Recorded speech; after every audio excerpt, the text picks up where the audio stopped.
pagawean-pagawean syirik, pagawean-pagawean maksiat ulah ditimbulkan lantaran geus rapi ku Kangjeng Nabi dibangun. Setelah dirapi-rapi ku Kangjeng Nabi nitipkeun ka sahabat titipkeun ka tabiin nitipkeun ka asbat tabiin, titip datang ka wali songo, ti wali songo titip datang ka kiai nu arayeuna. Ye Al-Quran titip sing hade laksanakeun.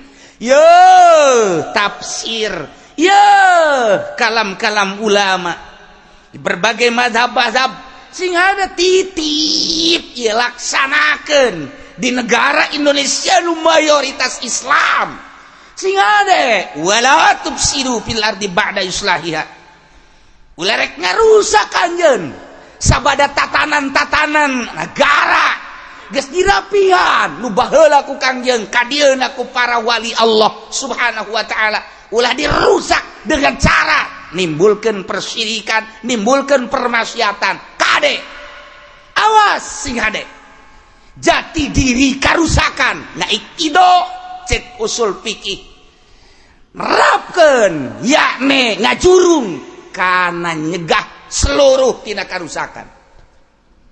Jadi ku bahasa eta teh eueuh anu ditolelir hiji bae sugan taya wabe rusak ulah ditimbulkeun.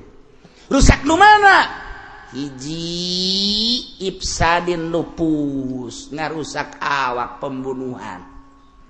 Dua ifsadil mal ngarusak harta dicopet, digarong, digasir dan lain sebagainya.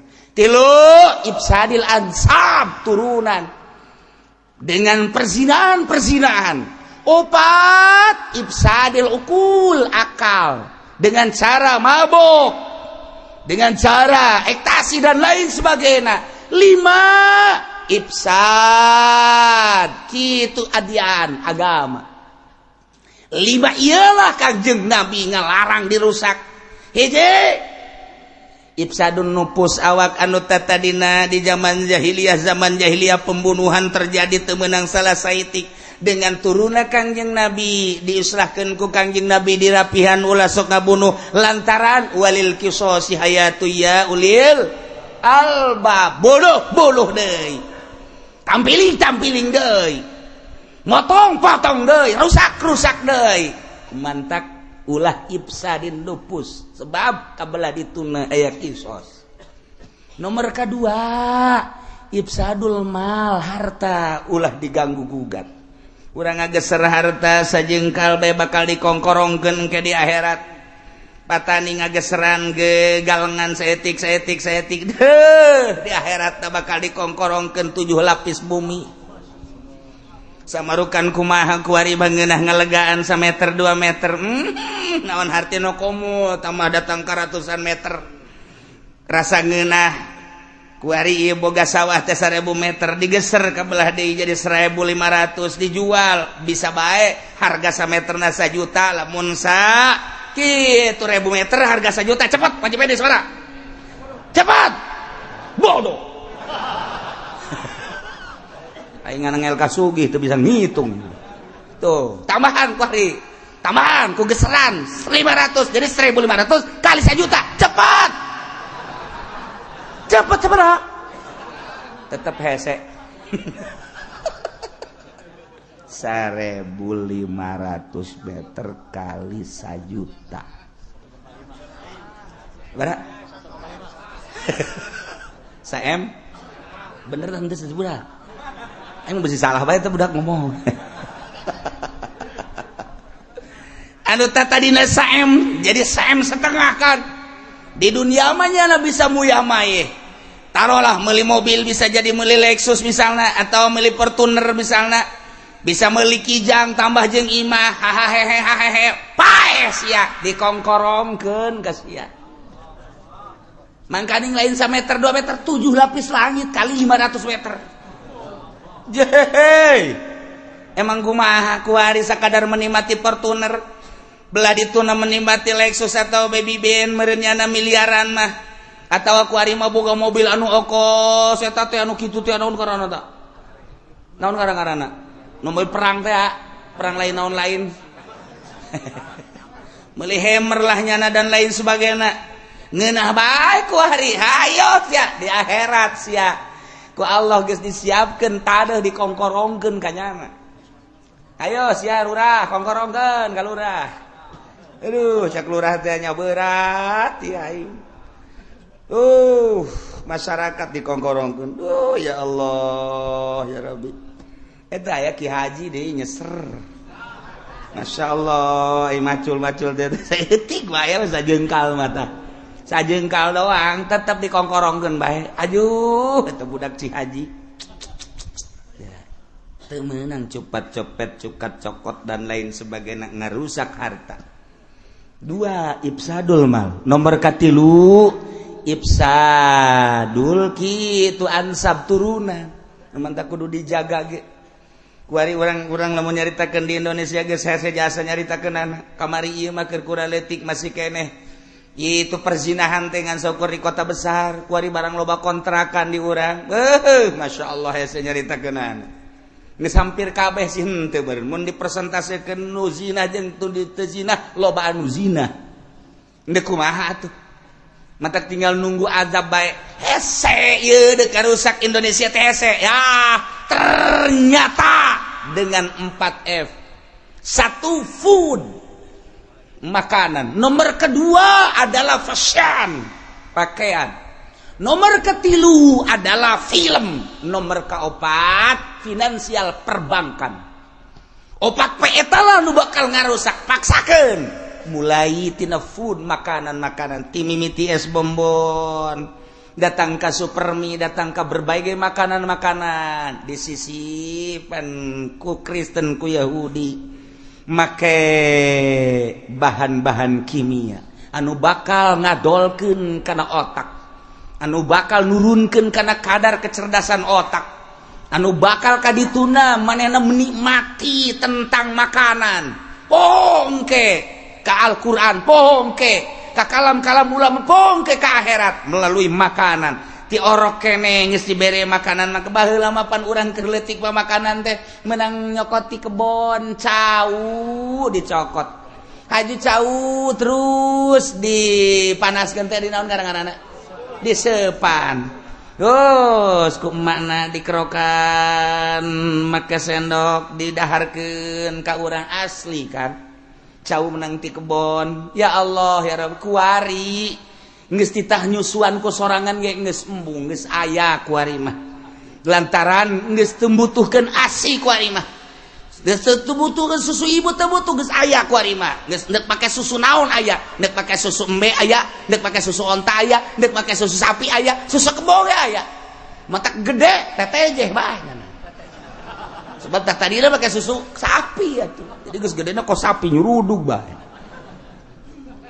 iya putar nomor kahiji teu karasakan ku urang dirusak emang lalain lalagaan eta pajar lalagaan lain bebeneran eta teh meunang musyawarah nyana nomor kedua fashion pakaian-pakaian nu baheula mah pakaian teh atuh nang produksi urang asli menang urang anu ditimbulkeun tuh di mana di Palembang make kotrek tenunan gitu asli daerah nah manual kemudian atuh di Jawa gitu kene terus ke NTB hasilnya kan bagus serang melalui Jepang serang melalui arang asing dibuatlah sedemikian rupa geus babahana make kimia ditambah deui ku ari potongan-potonganana terus diedar-edar ke jelema di kabongbroy ku eta 104 kitab nu diturunkeun ku Gusti Allah diperkecil ngajadi 4 kitab samawi Zabur Taurat Injil jeung Al-Qur'an lupa salia akur kabeh ge nauhidkeun ka Gusti Allah Subhanahu wa taala anu sugandi dituna titah nyembah ka batu sugandina Taurat titah nyembah teh ka Uzair teh aya sebab sugandina Injil titah nyembah ka Kangjeng Nabi Isa na sorangan kaget kabeh nitah ibadah jeung nyembah ka Khaliq alladzi khalaqas samawati wal ard, yakni Allah subhanahu wa ta'ala. Keur meujeuhna rusak tatanan-tatanan kahirupan, mabok, ambalaya, judi luar biasa, pembunuhan pohara.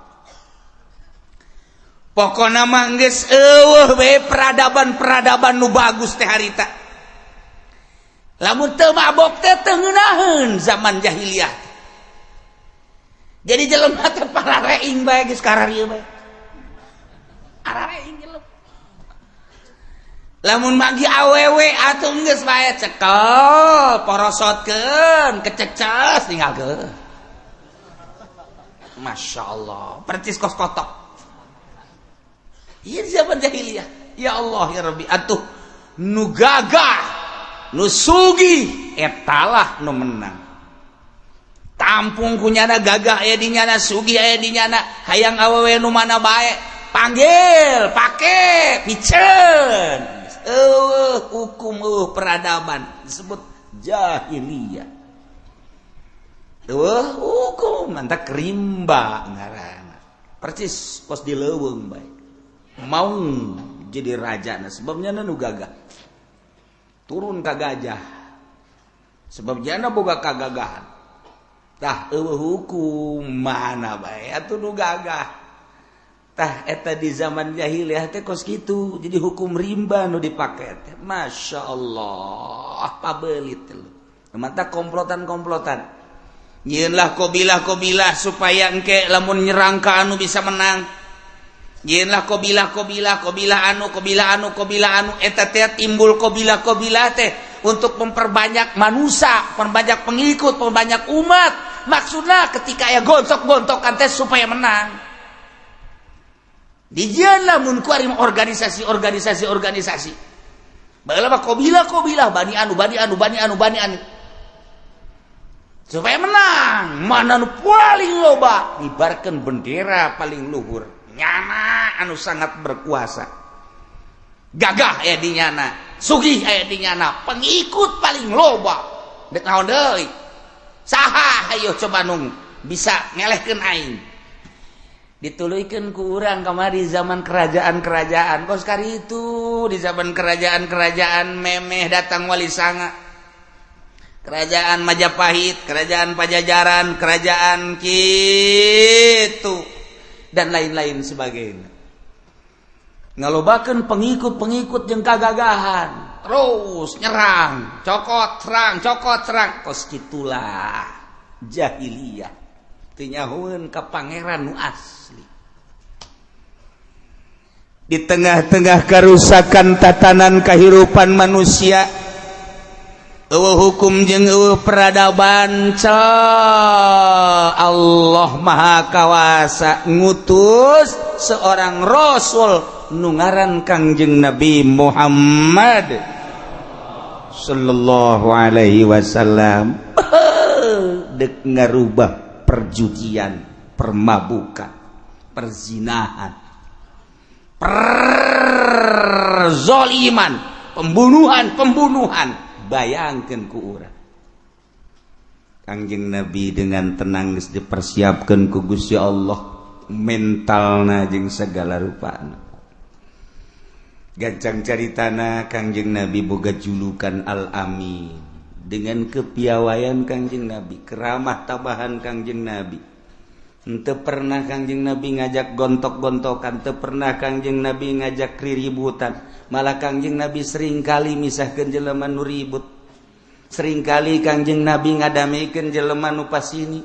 Sering kali Kangjeng Nabi ngaislahkeun keributan-keributan baik individu perorangan maupun rombongan-rombongan Kangjeng Nabi. Tenarlah dengan julukan Al-Amin.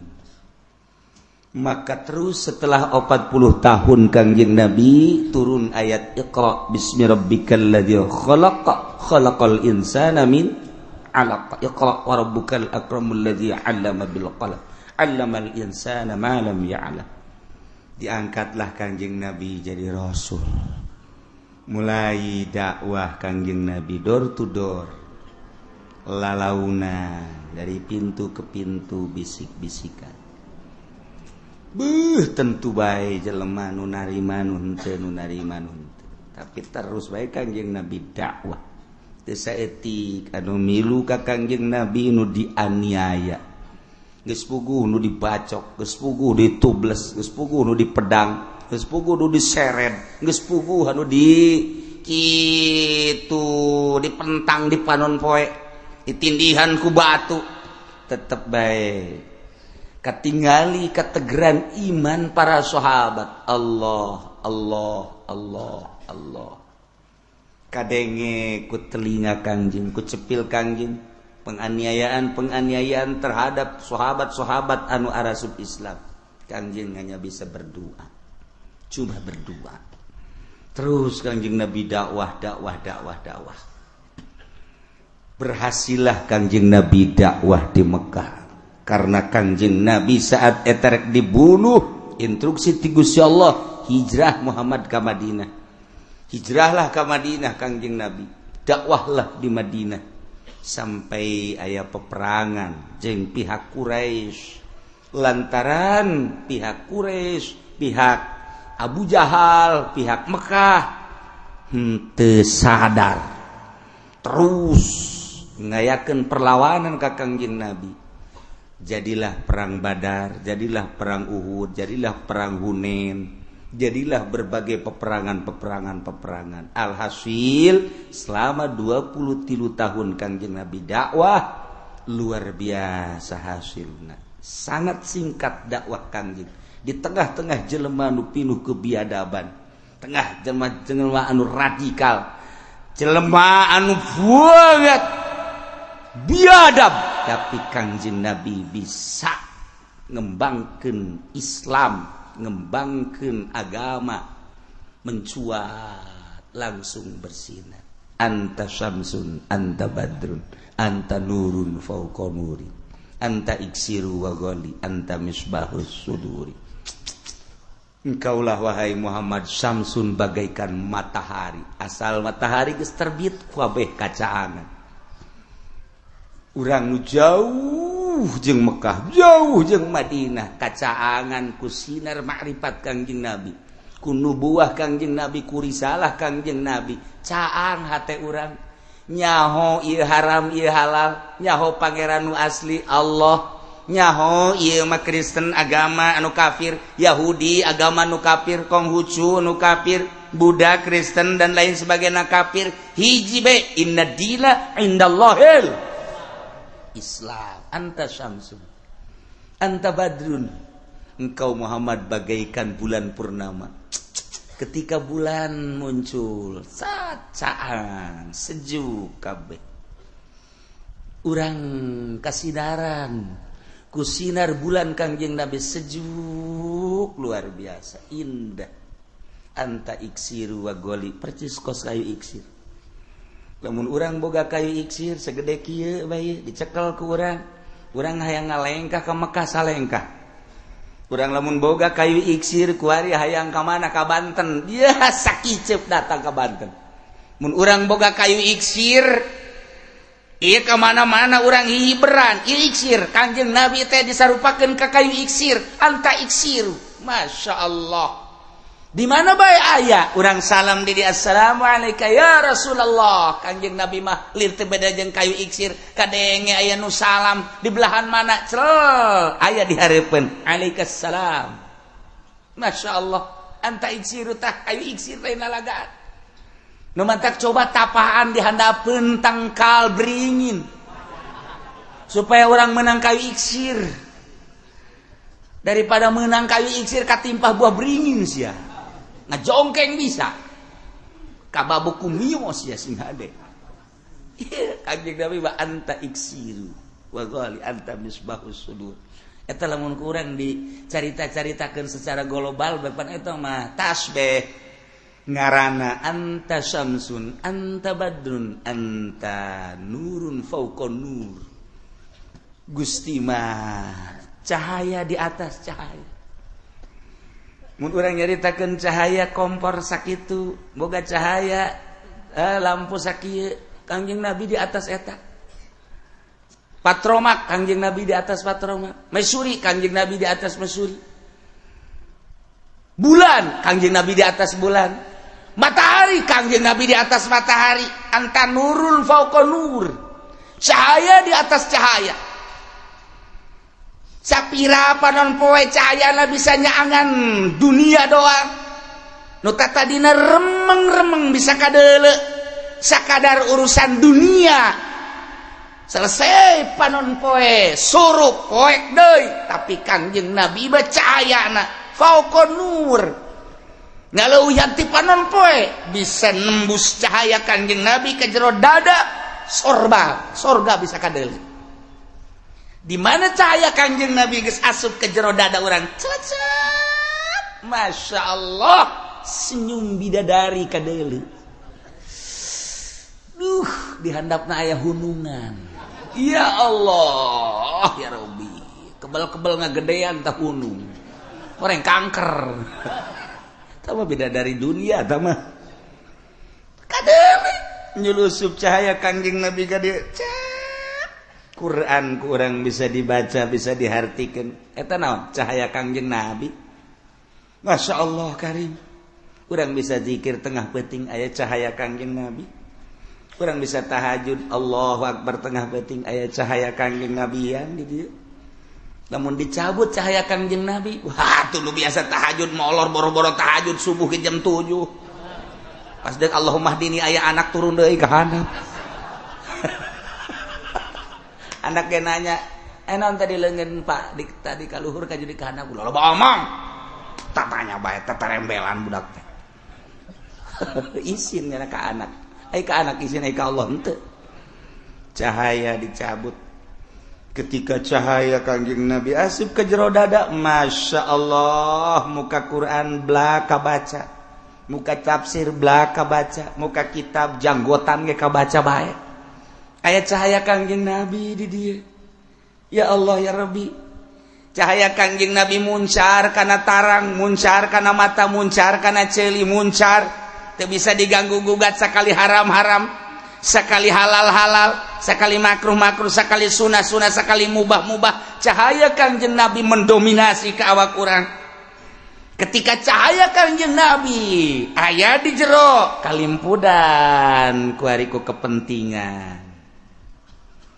Di dieu cahayana ayangan mendem cahaya Kangjeng Nabi na jero nu aya di dieu Golkar. Jadi sungut ngomongkeunana lain cahaya Kangjeng Nabi Golkar. Nyana datang ka imana mah bertentangan ieu teh si kiai ge. Ngalamun bae bagi ngarokok godang garam. Godang garam aya pegawe mah rokokna godang garam. Bari dada teas-teas saeutik teh. Aju dibeulumna ge mengkol saeutik euy. Nu ieu kabeulum ga dituhun teu. Nyana ge sial-sial sih rokok kunaon kieu? Cak rokok pugu sian nu sial. Nyana ge diseug-seugikeun ku rokok. Lah nyalahkeun aing teh ieu teh dibeulum ku sia tanda nu mantak aing teu kabeulum belah dieu miring, ka dieu kabeulum ieu henteu, siana miring. Cak rokok tuh, rokok ge ngomong, udah nyalakeun aing, bolon sia. Cak rokok, ye, ngalamun nyana ge heuh nya sabaraha aing ge salah ye. Ngana tuja demi mio lah. Demi bangunan lah. Demi majlis lah. Nu kos kitu diperjuangkeun cahaya Kangjeng Nabi na mendem di jero. Panu mantak bagaikan katak di dalam tempurung. Kumaha katak di dalam tempurung, di jero batoknya na luluncatan dek bisa ka mana? Nya aya batok kitu. Nah, ketika cahaya Kangjeng Nabi muncar batok eueuh, bangkong duk kemuana bae ngeluncat sakadaek bangkong. Wah, luluncatan. Duk ka mana bae? Sebab eueuh hahalan. Ketika bangkong dihalangan ku organisasi, ketika bangkong dihalangan ku partai, ketika bangkong dihalangan ku gorod-gorod, ketika bangkong kehalangan ku berbagai motivasi dan lain sebagainya, bangkong teh tuh bisa lu loncatan cau bangkong cau hiji bangkong jadi bisa disebut cau bangkong kok cau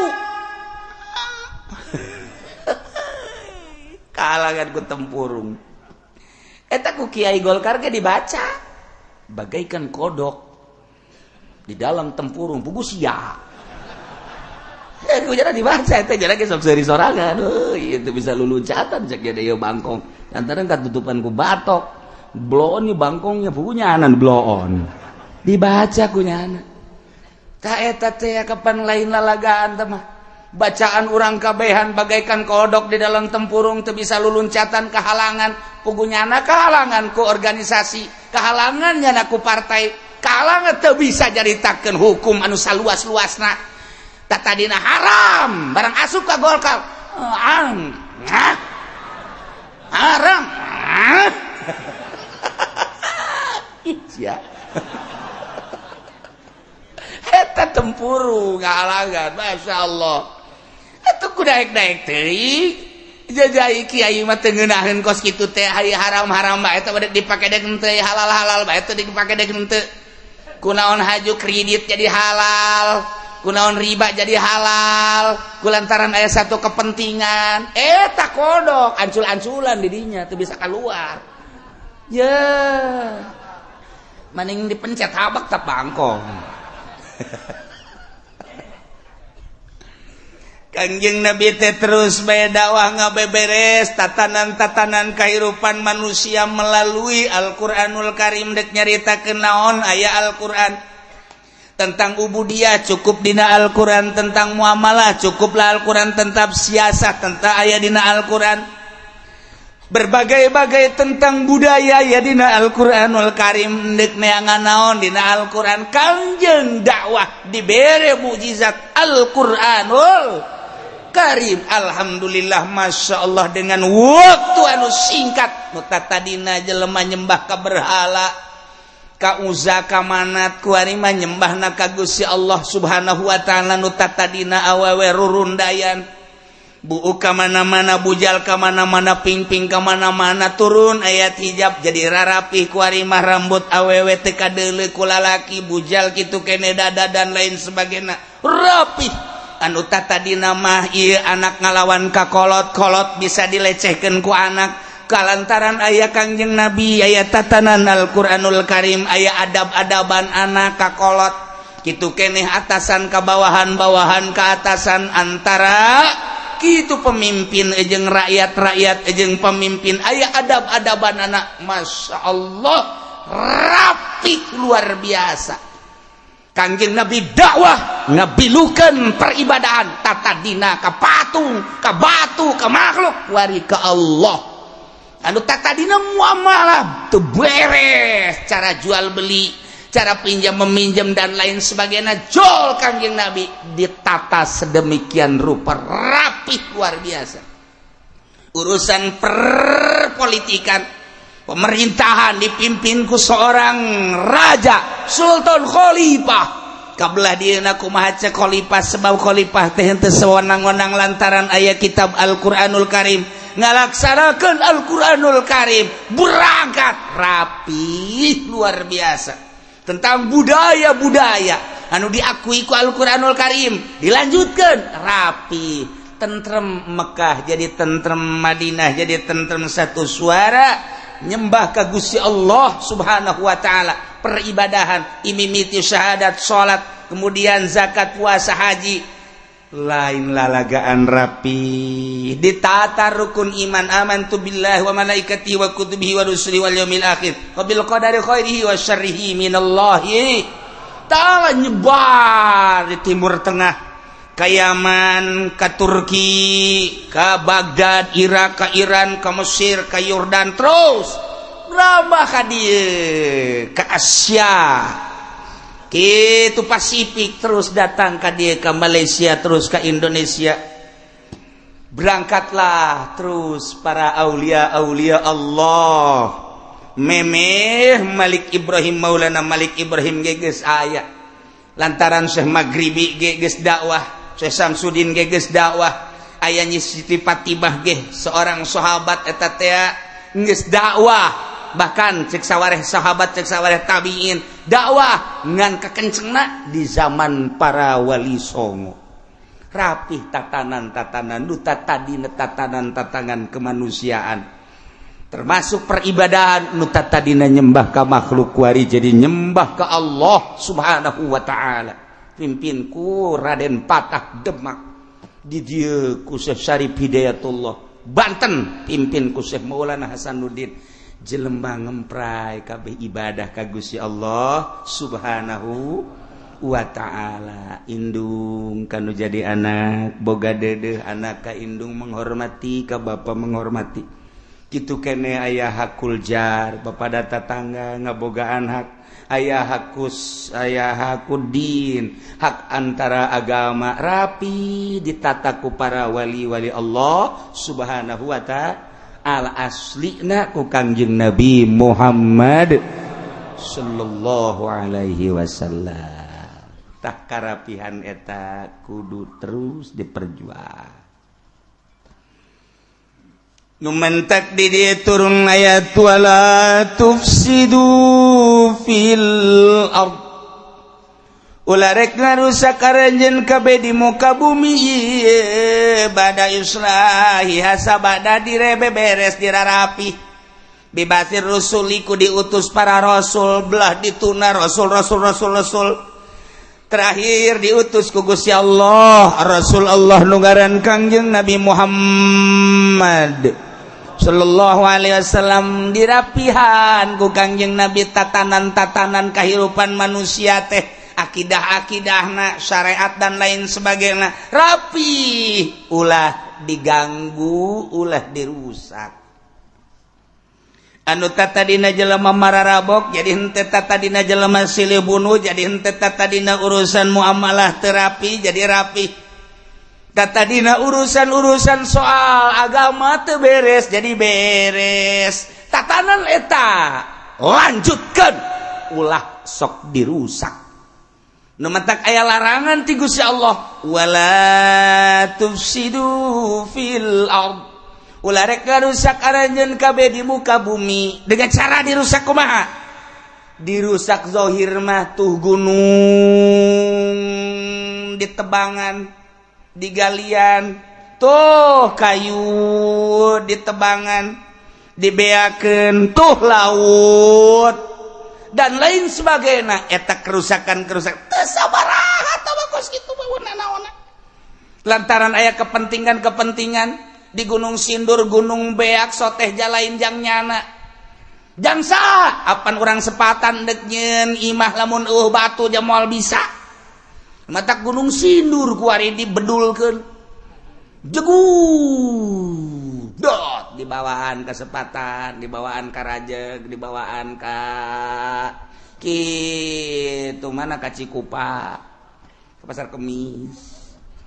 Ngawujud guari nu jadi musola jadi majelis salim deres sama jadi imah jadi macem-macem di Gunung Sindur nu mantak mun aya orang Gunung Sindur kudu ditangkep terima kasih kamu orang Gunung Sindur kudu nuhun lantaran nyana eta nu boga gunungna pasir dialaan baheula di Bitung disedotan jalain jang nyana jang urang kabehan kajen kukumaha geja emang kebutuhan urang masalah sama kos kitu mah di Kalimantan wah ditebangan kayu dibawaan kuari ka Jakarta ka Tangerang ka Jawa Tengah ka Jawa Timur nu dibawaan nama aya 10% mah nu dijual aya 80% mah nu dijual lain dijual dipaling dibawaan ka luar negeri tapi cak batur ge tapi jelas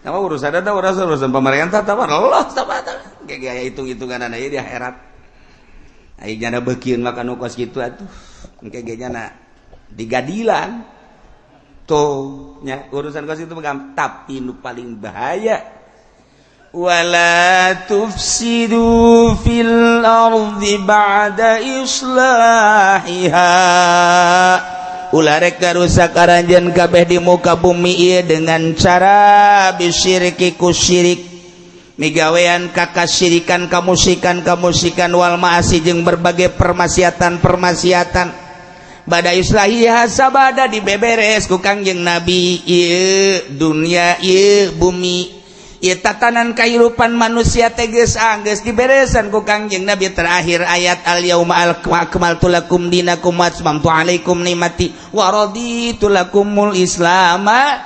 dina rapihan usah ulah sak dirusak col aya nu nyieun kelenteng col aya nu nyieun gereja etalah perusak bumi sabada wajeng dapi luar biasa keras dakwah dirusak ku jelema nu nyieun kelenteng nu nyieun gereja nu nyieun pihara nu nyieun berbagai tempat-tempat kalacutan woi anu nyieun nightclub anu nyieun bar wow di Jakarta weh di Bandung, Medan, kota-kota besar Surabaya, segala gang doli, segala di Jakarta. Naon karena di Jakarta teh? Anu nu kuari eueuh teh. Nu para tertengan saksi apem teh. Naon karena tuh, nyaho bae aja pendi mah. Sebab nyana jadi satpamna meureun baheula. Ya Allah, ya Robi, sabaraha gajihna si budak. Tuh kan nu rusak ternyata terus ke Tangerang di Tangerang ge lain lalagaan geus loba barbar geus kudu dicaritakeun komo di dinya matah di dinya belah ditu teh naon ngaranna belah ditu ulah ka Kajati heulana tuh di ditu tuh nu rame teh nu di tol ke belah katuhu naon ngaranna pan sia osok kadinya iya kari Masya Allah aja di Jati kadinya ayah terus dek di Jende di Bojong dek di Jende di nyata geus aya anu datang ka kaula jelema anu dek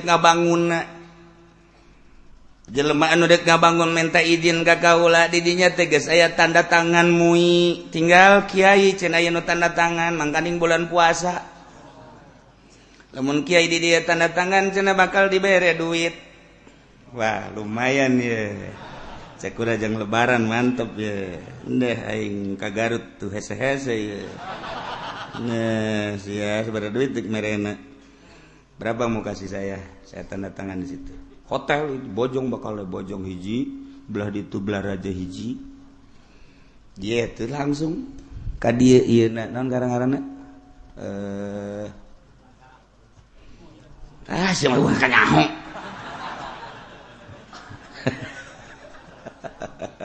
pemborongna datang ke kau langsung ngobrol jeung kula kiai kalau kiai tanda tangan ini kan sudah ada tuh suatu kula di dulu aya nyahon mentek kula nyaraho tokoh-tokoh masyarakat anu tanda tangan teh kula nyaho kiai nu tanda tangan MUI nyaho kula mentek geus kasal kadeuleu beungeutna sia eta kasal kadeuleu sia nyaho bebeja ka kula tapi lamun kiai teh tanda tangan dia dikhawatirkeun ceknya khawatirkeun sapila kura tuh henteu cenah cekna besi demo nah ai dikhawatirkeun mah aing dik demo kajen ku kumaha ge siap pokona mah golok gerasah lah henteu cenah kiai aya sabaraha duit teu marena ayo kade ngaluarkeun yana duit blok hitung sabaraha bendel eta hitung hiji 2 3 4 5 ayo 10 berarti kan 100 juta kukula didatangkeun tah duit aing tah kageteun nya sebab receh can dihitung hitung ku sia teh duit aing cek nya capek aing hitungan gos gitu aing mantep tadi hitung receh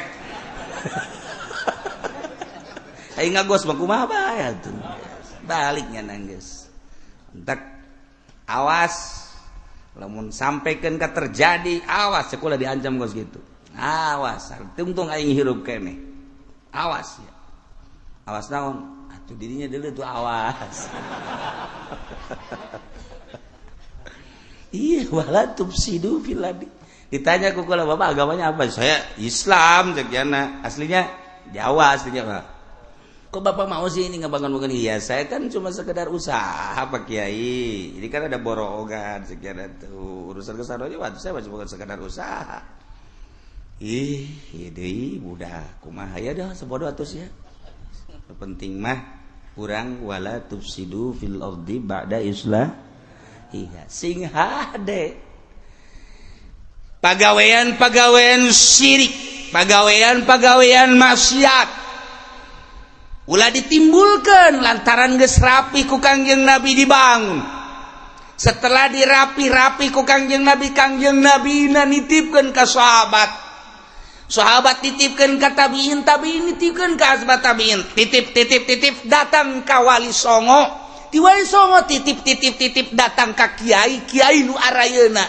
Ya Al-Quran titip sing hade laksanakeun. Ya tafsir, ya kalam-kalam ulama di berbagai mazhab sing hade titip ya laksanakeun di negara Indonesia nu mayoritas Islam. Sing hade wala tufsidu fil ardi ba'da islahiha. Ulah rek ngarusak anjeun sabada tatanan negara geus dirapihan nu baheula ku Kangjeng kadieuna ku para wali Allah Subhanahu wa taala ulah dirusak dengan cara nimbulkeun persyirikan, nimbulkeun permaksiatan. Kade awas sing hade lamun kurang dikodok wala tufsidu latelanahi tufsidu te fi'il mudhari. Berarti di dieu teh aya nahyu eta adalah sebagaimana di dieu urusanana urusan pasad. Tentang pasadan ulah ditimbulkeun larangan kudu dijaga aya sabaraha. Tinggal kurang ditingali dina syariat agama Islam sabaraha eta anu dilarang teu meunang ditimbulkeun karusakan teh. Ti dieu di deuleu aya manu wal manu min idkhalil mahiyah ay mahiyatil ifsad yaqtadil man'a min jami'i anwa'ihi. Manu di dieu penyegahan ngasupkeun mahiyah teh hakikat jati diri karusakan na ikido cek usul fikih nerapkeun yakni ngajurung kana nyegah seluruh tina karusakan. Jadi ku bahasa eta teh eueuh anu ditolelir hiji bae sugan taya wabeh rusak ulah ditimbulkeun. Rusak nu mana? Hiji ifsadin nufus ngarusak awak pembunuhan. Dua ifsadil mal ngarusak harta, dicopet, digarong, digasir dan lain sebagainya. Tilu ifsadil ansab turunan dengan perzinahan. Opat ifsadil ukul akal dengan cara mabuk, dengan cara ekstasi dan lain sebagainya. 5 ifsad kitu adian agama. 5 ialah Kangjeng Nabi ngalarang dirusak. Hiji ifsadun nufus awak anu tatadina di zaman jahiliyah pembunuhan terjadi teu meunang salah saitik dengan turuna Kangjeng Nabi diislahkeun ku Kangjeng Nabi dirapihan ulah sok ngabunuh lantaran walil qisasi hayatu ya ulil alba bodoh deui. Tampiling deui, motong deui, rusak deui. Mantak ulah ifsadin nufus sebab kabelah dituna aya qisas. Nomor kedua, ifsadul mal harta ulah diganggu gugat. Urang ngageser harta sajengkal bae bakal dikongkorongkeun ke di akhirat. Patani ngageseran ge galengan saetik di akhirat bakal dikongkorongkeun 7 lapis bumi. Samarukan kumaha kuari bangeunah ngalegaan sameter 2 meter. Naon hartina komo tambah datang ka ratusan meter. Rasa ngeunah kuari ieu boga sawah teh 1000 meter digeser ka belah deui jadi 1500 dijual bisa bae harga sameterna 1 juta lamun kitu 1000 meter harga 1 juta cepet wajib pede suara cepet bodoh aing nganengel kasugih teu bisa ngitung tuh tambahan kuari tambahan ku geseran 500 jadi 1500 kali 1 juta cepet ha tetep hese 1500 meter kali 1 juta berapa? Saem bener kan teh budak aing bisi salah bae teh budak ngomong anu tadina saem jadi saem setengah kan di dunia mah nya bisa muyamae taruhlah meuli mobil bisa jadi meuli Lexus misalnya atau meuli Fortuner misalnya bisa meuli Kijang tambah jeung imah hahaha pae sia dikongkorongkeun ka sia mangkaning lain 1 meter 2 meter 7 lapis langit kali 500 meter jehey emang kumaha kuari sakadar menikmati Fortuner belah dituna menikmati Lexus atau baby Ben meureunnyana miliaran mah atau aku ari mah boga mobil anu okos eta teh anu kitu teh naon karana ta naon ngaranna nu mobil perang teh perang lain naon lain meuli Hammer lah nyana dan lain sebagainya ngeunah bae ku hari hayo sia di akhirat sia ku Allah geus disiapkeun tadeuh dikongkorongkeun ka nyana ayo sia lurah kongkorongkeun ka lurah aduh cak lurah teh nya berat ya aing masyarakat dikongkorongkeun ya Allah ya Rabbi eta aya Ki Haji deui nyeser masyaallah ai macul-macul teh saeutik wae sajengkal mata sajengkal doang tetep dikongkorongkeun bae aduh eta budak Ci Haji teu meunang cupat copet cukat cokot dan lain sebagainya ngarusak harta 2 ifsadul mal nomor katilu ifsadul kitu ansab turunan mantap kudu dijaga ge kuari urang lamun nyaritakeun di Indonesia geus hese jasa nyaritakeun anak kamari ieu mah keur kuraletik masih keneh itu perzinahan teh ngan syukur di kota besar kuari barang loba kontrakan di urang masyaallah hese nyaritakeun anak geus hampir kabeh sih henteu beureun mun dipresentasekeun nu zina jeung teu zina loba anu zina endeu kumaha atuh matak tinggal nunggu azab bae loba anu kakula cerik kunaon cerik mbah ini cenah saya hamil atuh hamil si nangis yang enggak ada bapaknya emang kemana bapaknya mati tak apa bukan enggak mau tanggung jawab terus kesini nangis mau apa siapa yang mau nerusin siap dibawa baik ke pondok gitu ya kayak gitu kos gitulah dibawa ke dia tuh ceknya nama meren coba tuh tolong santri mah seorang dia goblok meren santri aing diteneruskeun burung coba eta nah naon geus teh isin ban kuari mah awewe ka imah araramil anu 5 bulan nu 6 bulan careurik nya cek nya nu tanggung jawabna endek dikumahakeun aja kula kumaha tuh jawabna kos gitu ayo kumaha terus baca-baca kula sok lalagaan wae kos gitu ieu lah sapira jeung jelema kos gitu nah ieu wahar ansab turunan geus dirusak kunyana engke eta tepuguh binna pan bin saha pan aya turunan mah bin anu cara Imam Ghazali Muhammad bin Al-Ghazali kan ngeunah Muhammad bin Abdullah bin Idrus tu mantak Masya Allah kangjeng Nabi mapan itu naon karangarana sanajan di zaman jahiliyah tapi kangjeng Nabi mah aman tina persidahan zaman jahiliyah tuh ieu zaman kuari di karumah binna teu puguh bin saha binti saha kuari geus lain lalagaan loba jasa Kiai cenah kula keur nikah jeung ibuna ieu harita geus hamil 2 bulan.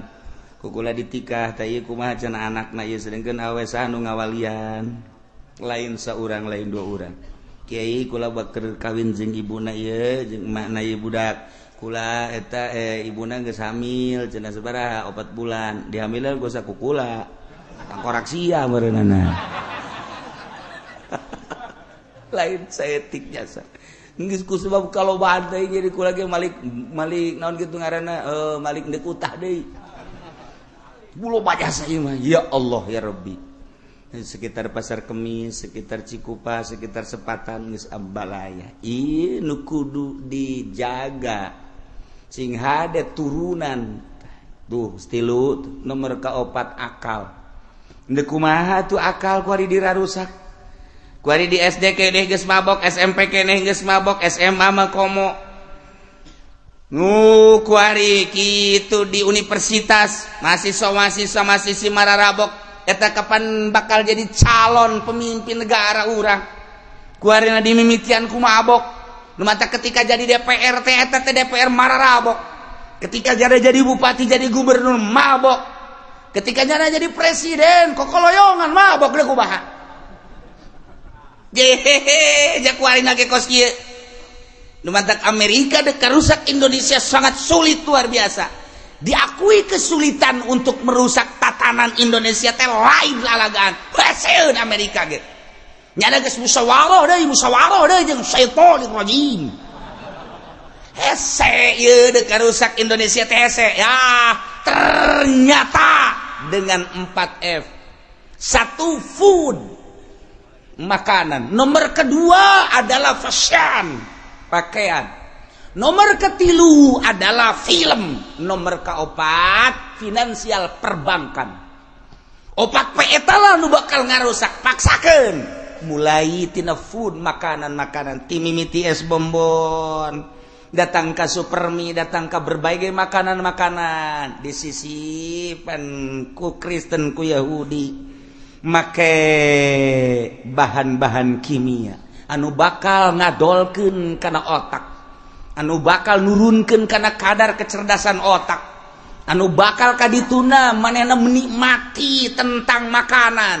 Pongke ka Al-Quran, pongke ka kalam-kalam ulama, pongke ka akhirat melalui makanan. Ti orok kene geus dibere makanan mah baheula mah pan urang keur leutik makanan teh menang nyokot ti kebon cau dicokot.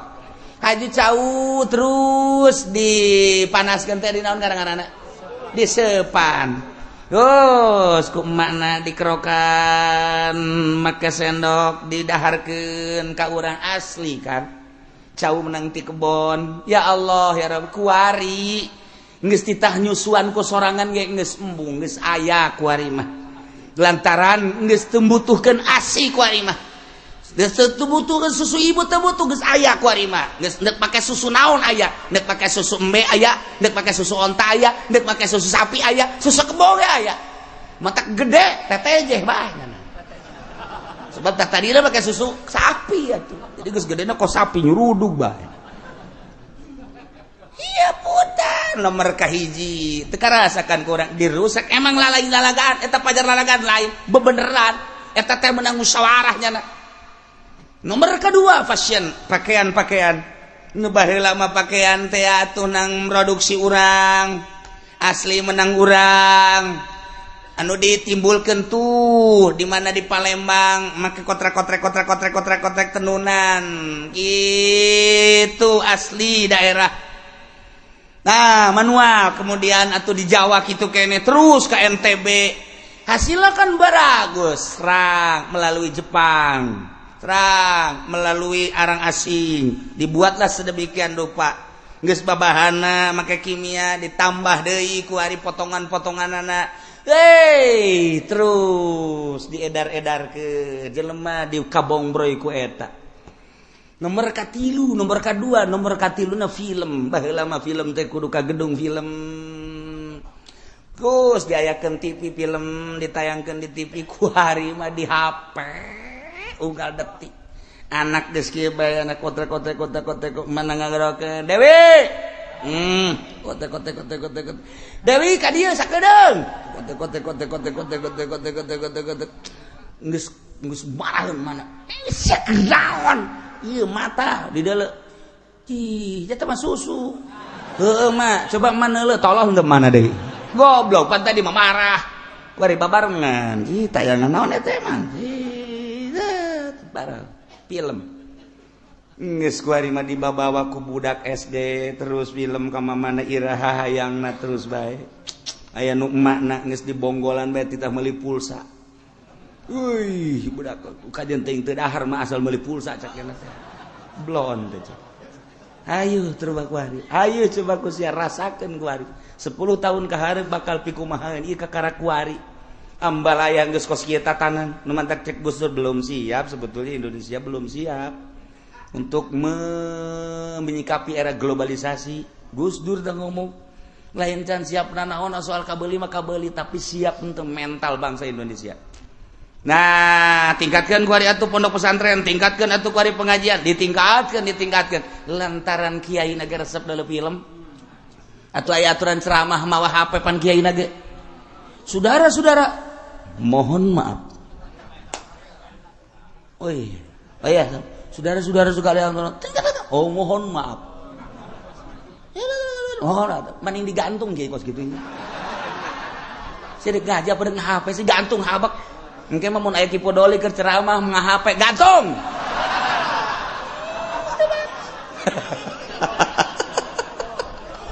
Atuh naon? Keur ngaji HP, keur ngaji. Ya Allah ya Rabbi. Atuh wayahna bae kiai. Aya nu ngaji mingguan ge make HP bae tolol teh kiai. Keur ngaji ge. Oh iya. Entar sebentar lagi. Oh iya, setengah jam lagi lah. Oh iya. Ayo. Kiai bolon itu mah kiai. Atuh aya na bae kiai, hai HP, ku aing sia ditenden heula. Selama 2 jam aing dek ngaji ulah gaganggu aing sia. Nya kecuali aing mah ngaganggu sia. Iya geus merajalela ka kiai-kiai keur ceramah nga-HP. Geus puguh di kantor mah atuh keur musyawarah nga-HP geus kitu keur ngaji nga-HP keur salat HP di dieu nya julak-julak usah sai cak kitu blon eta kiaina tuh komo santrina Gusti Allah deuk wahaya makanan pakaian kemudian atuh ayeuna mah kitu ngarusak teh setelah makan film nu ngarusak akal kuari dengan berbagai pemabok atuh kuari mah jadi proyek di Indonesia ya Allah ya Rabbi urang ngadenge keluar ti luar negeri datang ke Indonesia ti Palembang datang di mana jadi proyek atuh ayeuna mah ganja ti Aceh kirim emang eta ganja sakumaha dikirimna ti Aceh ka dieu sakontainer emang sabaraha gitu benang ku polisi di naon karang-karana di Bakahuni benang tayang nu benang nama 10 kilo tah nu di jero bego eta mah nu benang 10 kilo nu ieu mah lulus ka ditu eta mah supaya kadeuleu bae bahwa di Indonesia aya hukum kana mah aing teu nyaho meureunana lulus ka ditu nu 10 kilo lah nu dipermasalahkeun tong-teng nu 10 kilo ge dijual deui ku jangan nu mantak di jero negara Indonesia aya negara siluman. Aya negara di atas negara di Indonesia emang kumaha gitu. Jalamun lain polisi anu ngamankeunana, lamun lain ABRI nu ngamankeunana, lamun lain panglima nu ngamankeunana atuh moal aman. Tapi kan laraman bukti nyatana ku ari mararabok ka urang lembur.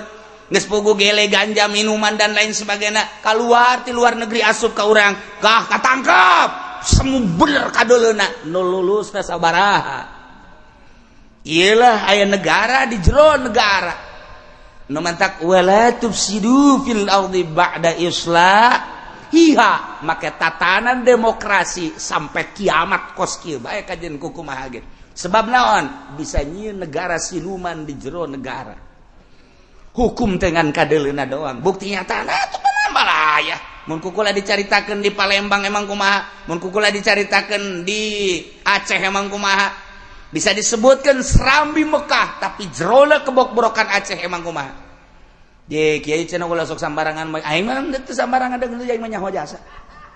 Engke heula cenah kiai kumaha teu kumaha aing mah di Palembang ge nyaho jasa. Je, emang kiai pernah ka ditu? Ulah omong pokona sia mah aing mah nyaho bae pokona. Henteu eta cenah kiai nyahona ti mana sih sok aya nyaho bae hayu bareng jeung aing ka ditu. Aju kiai ka ditu jeung polisi. Aju polisina atuh polisina ge nu sok meuli eta. Emang aya sia mah sayakeun beungeut sia ku aing sia. Iya mah supaya nyaho sing hade anak urang maksudna. Sebab naon aya pelindungna di Indonesia. Nu mantak ganja ambalaya kuari, nu mantak gele ganja ambalaya, ekstasi ambalaya, magadon ambalaya, dumon yahrib ambalaya dan BK ambalaya. Emang kumaha lamun henteu diamankeun ku seorang ku pengaman-pengaman atuh moal bisa, tapi kan aman ternyata. Masalah jadi proyek nu mantak ge polisi aya pagawean dibuatlah sedemikian rupa proyek polisi. Akal bangsa Indonesia 10 tahun 20 tahun ke hareup nu kuari SD marabok, SMP marabok, SMA marabok, mahasiswa marabok deuk saha nu nyekel negara. Mun baheula urang ngadenge Bung Karno ketika manehanana endek kitu merdekakeun Indonesia babaturanana ti Jawa Timur, Jawa Tengah, Jawa Barat wabeh kiai geus puguh para politisi di luhur babaturannyana, mahasiswa babaturannyana di ITB, kiai Jawa Timur, Jawa Tengah, Jawa Barat, di Cianjur, di Sukabumi, di Tangerang, di Serang, Pandeglang kabeh babaturan Bung Karno. Kan geunaheun urang ngadukung Bung Karno na ceramah di Bitung kadedengekeun bae, ceramah di Rangkas Bitung kadedengekeun, ceramah di Pandeglang kadedengekeun. Bung Karno teh lain jelema leutik, ngeunaheun urang tatanan keagamaana, ngeunaheun jasa. Bung Karno tambah kuari ku Soeharto minim agamaana. Ngan nya mah boga kitu kalaluasaan hate istimewa. Bisa ngabangun sekian periode luar biasa ngan agama nama minim. Ketika naik deui ku Gus Dur terasa adem, agama bangun deuk naik ngan haju lengser. Dilanjutkeun deui ku Megawati 0% perasaan urang mah kerjatakeun agamana dan negarana mah kitu-kitu keneh dicekel ku sasageja demokrasi mah atuh urusanna kitu-kitu keneh. Tapi ketika nyeritakeun agamana minim pas nu kuari tuh sia tanu ngomong aing mah henteu aing mah ngan kikituan doang. Mana kade endeu kumaha coba jangan supkeun kancing ge salah imahnya nama ge deuk kumaha deui ya. Tapi tetap ieu negara urang, tetap jana presiden urang. Walaupun wallahu a'lam kuat atau henteu wallahu a'lam. Lantaran urang mah henteu caritakeun tentang politik di luhur. Sanajan kula nyaho moal waka dibejakeun, kuari kenyataanana bae sabaraha pabrik anu geus tutup, sabaraha pabrik anu endek dirampingkeun, sabaraha pabrik anu geus siap-siap untuk gulung tikar. Berarti kan kestabil kan. Nah, geus aya nu laporan ka kula bebeja. Waalaikumsalam. Kemana Mas? Saya pulang kampung Kiai. Kenapa? Pabrik saya gulung tikar. Oh iya udah tuh. Berapa banyak? Ada 400 mah katanya. Geus aya nu bebeja ka kula hiji tambah gulung tikar kurang modal meureun tah mah. Ya deui can kebal deui meme haol, geus bebeja deui ka kula habis haol mah saya mungkin enggak bisa ngaji lagi Kiai. Kenapa? Pabrik saya katanya tutup Kiai. Kenapa? Enggak tahu lah tuh pabrik tutup. Berapa banyak gitu? Ada kali 1000 mah. Loba amat. Terus kabelah dina makin belah dina. Kula seuri bae. Insyaallah ala kadar perjalanan perpolitikan di luhur kula nyaho insyaallah ngan moal waka dibejakeun. Moal waka keur mubujuna dahsyat-dahsyatna ayeuna. Wuy. Keur mubujuna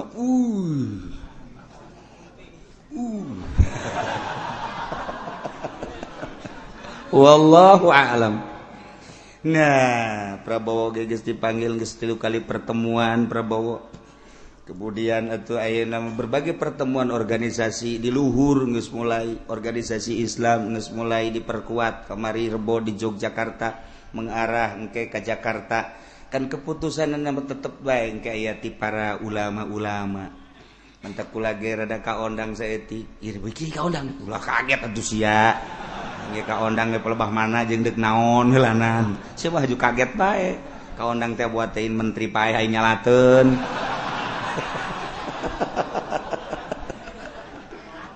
Tapi nu jelas wak seperti kos gitulah. Geus aya hawar tah. Nah, eta mah urusan demokrasi mah tugas kitu bae. Nah, ieu aya negara di jero negara siluman. Ulah dikira di Indonesia satungtung negara demokrasi kieu bae. Aju kiai hayang ngarobah, aing mah teu deuk ngarobah, nu jelas make Al-Qur'an wala tufsidu fil ardi ba'da islahiha. Nagarana deuk bentuk negara naon bae lamun sia ngalaksanakeun sesuai jeung aturan Al-Qur'an adem. Ulah rek ngarusak di muka bumi dengan persyirikan, dengan permaksiatan. Sabada tatanan bumi ieu manusiana diberesan ku Kangjeng Nabi. Ye ulah sok dirusak ieu tah. 5 tadi sing hade ulah dirusak. 1 awak ulah dirusak sampai pembunuhan. 2 harta ifsadul mal. 3 ifsadul ansab turunan. 4 ifsadul ukul akal. 5 agama. Ulah dirusak agama teh beunang Kangjeng Nabi boh perang dahsyat Badar, Uhud dan lain sebagainya. Urang tinggal neruskeun. Karena loba loyalitas di Indonesia teh muncul lah sampai agama-agama nu aya di Indonesia lalu asa non muslim minoritas tapi nyana bisa tolak cangkeng. Mayoritas Islam tapi seakan urang namu di negara urang sorangan.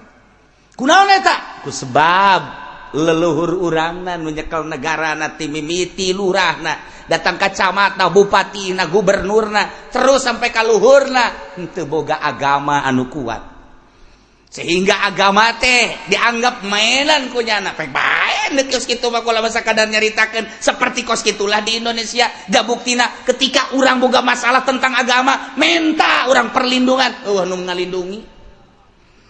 Berarti kan kesulitan di orang mayoritas Islam tapi orang jadi tamu di negara orang. Ngan keur carita mangga bae deuk kos kitu mah pek bae. Ngan sia ge bakal pae. Presiden bakal pae, gubernur modar, bupati koit. Camat mah pararae. Ieu ge caritakeun emang kiai moal pae, aja aing ge pae sarua. Dan aing mah pae teh geus siap jasa aja aing mah. Emang siap gitu? Atuh siap aing mah. Salat osok, puasa terus, baca Quran sekali-sekali osok. Je, atuh aing mah siap. Ketika kapanggih jeung malakal maut, bae, ya bae lah.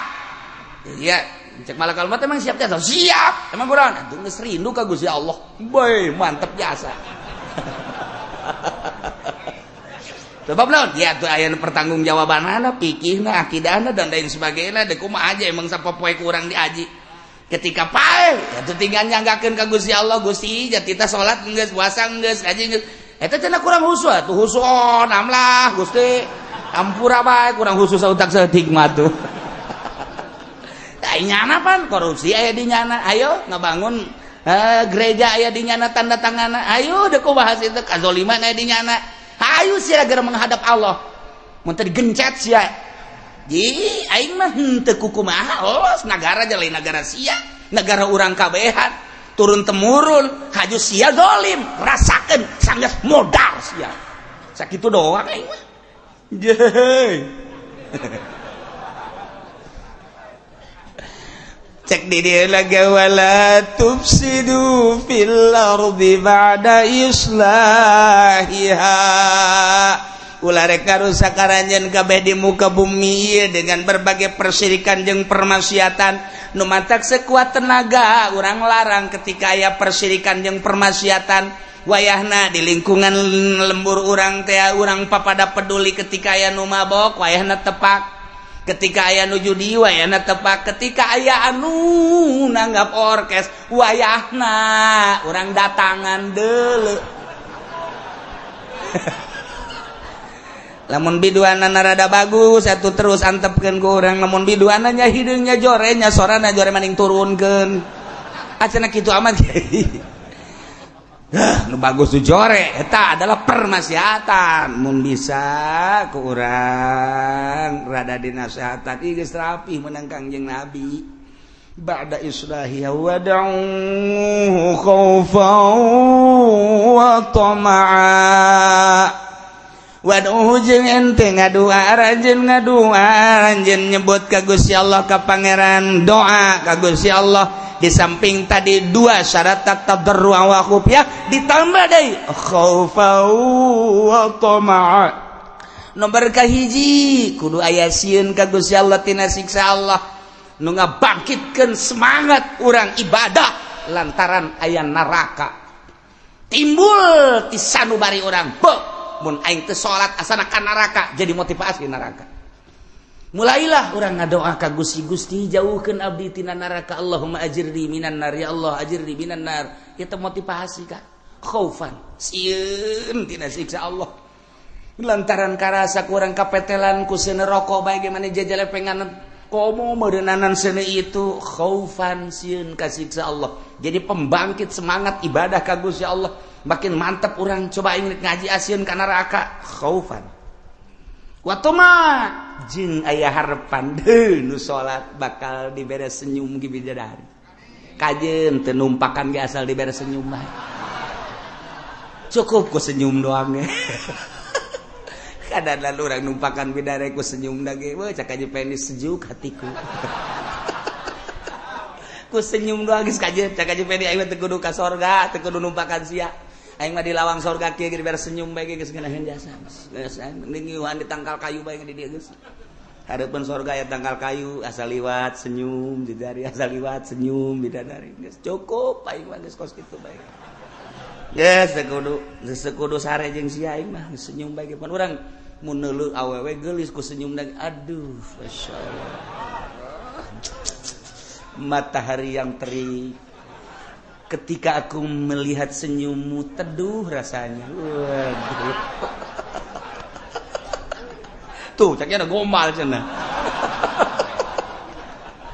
ya Allah ya Rabbi atuh komo bidadari gas bidadari geus teu kudu kumaha asal liwat senyum geus cukup engke ge nyana ge rinduan ieu ka urang ceuk bidadari Gusti aya eta saha abdi asal liwat jana senyum kula senyum asal liwat jana senyum kumaha mun kula diajak kan kitu pagi. Nah, orang aing ngajak mah gengsi. Di surga kita tetep aya gengsi kan. Tapi lamun diajak akunya sini. Cak bidadari aku dipersediakan oleh Allah untukmu. Silahkan nikmati tubuhku. Waduh. Hah, siapa masuk ke mana bae? Ieu keur nyarita tomaa, ieu mah maksudna ieu. Aya pembangkit listrik ieu.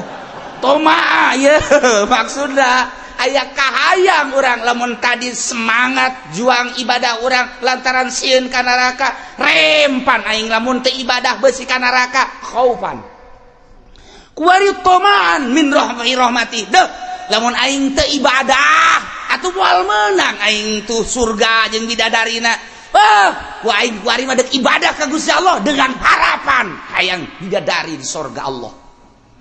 Tuh kan jadi semangat orang nu mantap kudu saimbang khaufan jeung tomaan teh cek bahasa dina tasawuf mah antara khauf jeung roja lir teu beda jeung manuk jangjangan jangjang manuk nu aya di manuk ketika stabil dua jangjang nyana bisa hiberan ka mana bae kitu keneh urang di jero hate urang aya khauf jeung roja yakni toma seimbang antara khauf jeung roja jeung toma urang bisa ibadah dengan mantap ka Gusti Allah salat Allahu akbar di jero hate urang aya khauf jeung aya toma ketika ditanya kunaon ieu salat nu mantap salat sieun ka neraka kunaon sieun mantap salat bae hayang ka sorga sieun ka neraka jeung hayang ka sorga sarua 50% etalah ibadah anu handap ibadah nu teka ibadah jelema bersyariat makos kitu bae mun ditanya ieu papais aya naonan ieu mah aya cauan cau sedengkeun urang hobi ka cau di dahar ku urang sia keuna teu ngadahar papais bunga mah teu resep ka cau emang unti tah aya ieu make unti tah ieu unti nyana ngadahar unti sia teu ngadahar emang udah aing mah cau henteu unti henteu emang resep kana naon aing mah resep teh ka jerona lamun aya ieu anta naon ngaranna anu amis teh susu mun aya susuan jerona ieu aya teh susuan roti mie masuk di dahar kunyana disesuaikeun jeung kahayang-kahayang eta kan ngaranna orok nu kos kitu mah orok nu kos itu makanan-makanan teh ya lain maksud seubeuh tapi maksudna hayang aya nu dipake karesep jerona makanan nah eta jelema-jelema nu kos itu ibadah kos kitu teh ya ieu dikhawatirkeun tetep ka sorgana nu kos kitu mah sebab boga kahayang ka makhluk lain ka Allah taekeun ku urang lantaran urang geus salat bae umur geus kolot kamari mah salat teh urang teh sieun ka neraka hayang ka sorga sieun ka neraka hayang ka sorga tingkatkeun ku ari mah aya urusan sorga jeung neraka mah jatah mah urusan Allah mending ka Allah na nu nyieun sorga jeung neraka adapun deuk di ka sorgakeun deuk di ka nerakakeun kumaha nu nyieunna bae abdi mah hayang ka nu nyieunna bae ieu mah ngomong takos kitu ngomong mah babari pelaksana mah panese atuh hese pelaksana mah ngan ngomong doang atuh unggal pidato ge bisa ngomong mah kos kitu tapi pelaksanaanna coba di jero hate urang drek teu hayang ka sorga teu embung ka neraka teu embung ka neraka teu hayang ka sorga hiji Allah ta eta teh lamun boga kos kitu tah urang tekad di jero hate wali ngaranna sia ibadah bae mun hayang teu naon bohong henteu bohong sayang ka sorganya henteu sapira sorga itulah makhluk-makhluk kayaknya dadamelan Allah sia sieun ka neraka mimbung sia dek dibeulem atuh masalah mah dibeulem aja kudu bogana ieu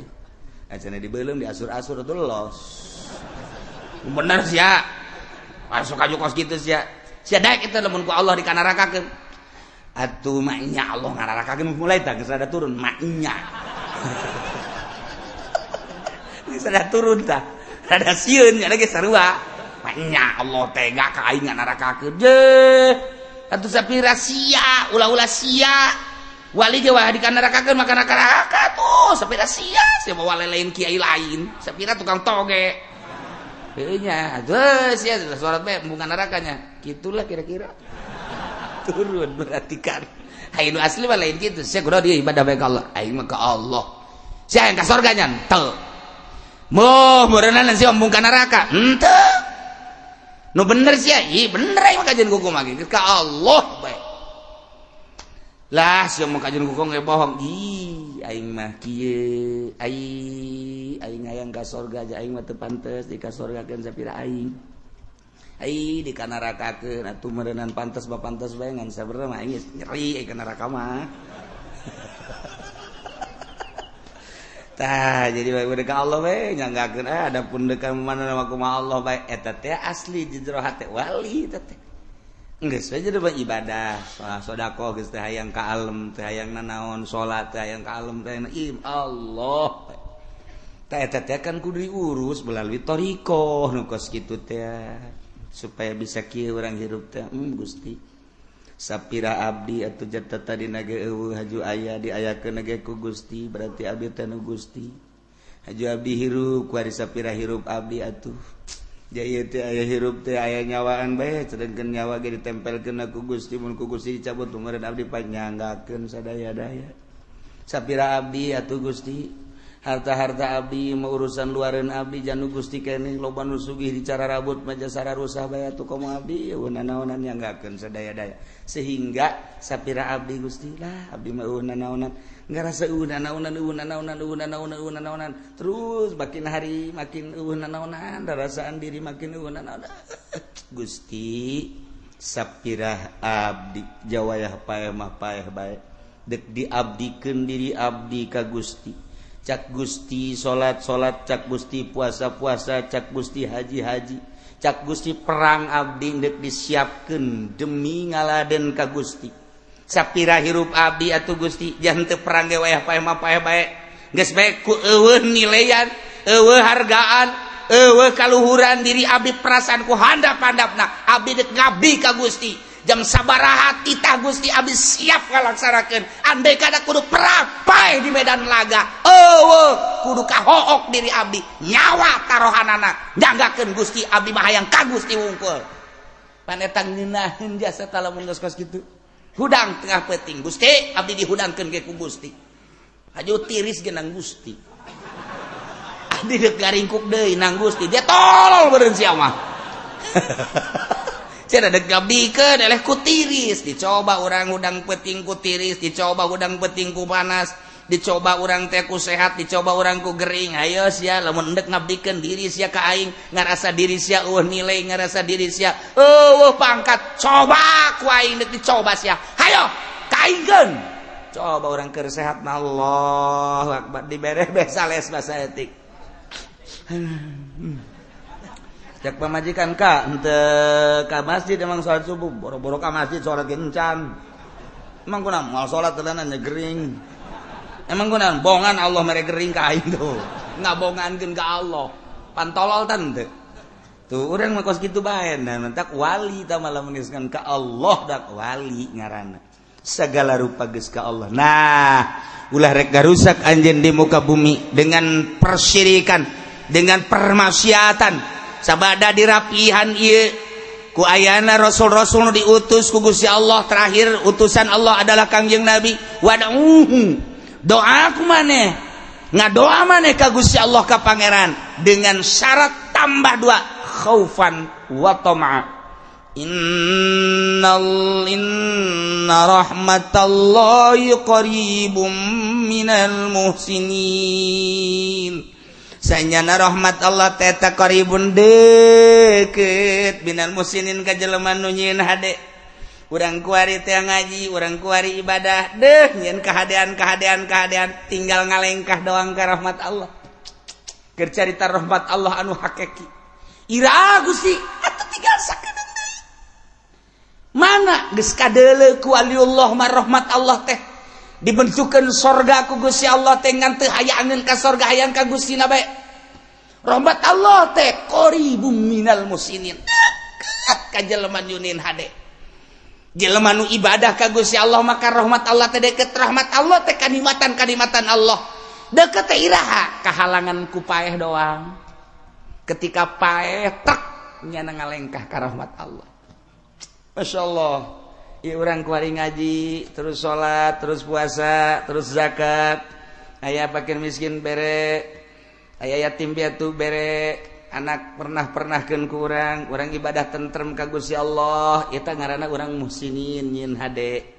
eta teh deukeut ka rahmat Allah nu ngahalangan antara urang jeung rahmat naon hirup ketika hirup urang dicabut paeh ngaranna urang ngalengkah tek ka rahmat Allah di dunia mah carerik pamajikan cerik anak cerik murid cerik kabeh tatangga carerik kabeh nyeng cerikan kadedeh kanyah jeung sajaban nyana nu dicencerikan keur seserian di rahmat Allah masyaallah qaribum minal muhsinin deukeut ngan kahalangan ku paeh doang paeh trek nyana ngalengkah ka dinya ya Allah ya Rabbi nu mantak lamun jelema nu luhur jasa mah akidahna imanna ketika dititah perang teh siap naon sebabna paeh trek ka rahmat Allah paeh trek ka rahmat Allah inna rahmatallahi qaribum minal muhsinin tanu mantak sanajan kukumaha ge tetep bae urang ngaharepkeun rahmat Allah jeung rahmat Allah teh deukeut jasa ka urang